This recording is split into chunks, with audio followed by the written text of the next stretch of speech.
Welcome back to another technical deep dive here in the debug zone.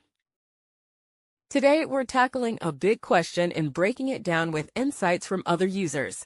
Hopefully, this clears up some misconceptions and helps you get the answer you need.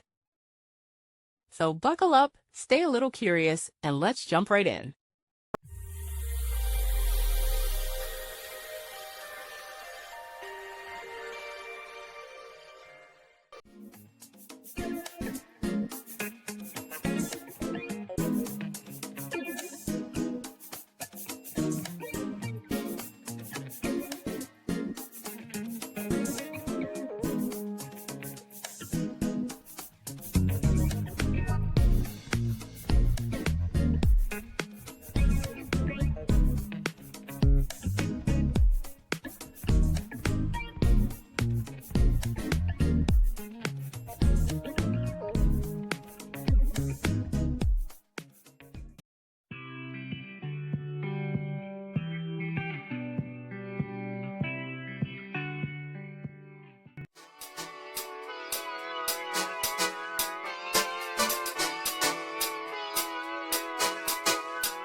And that's a wrap.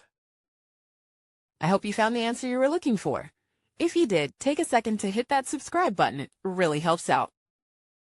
And let me know in the comments which solution worked best for you.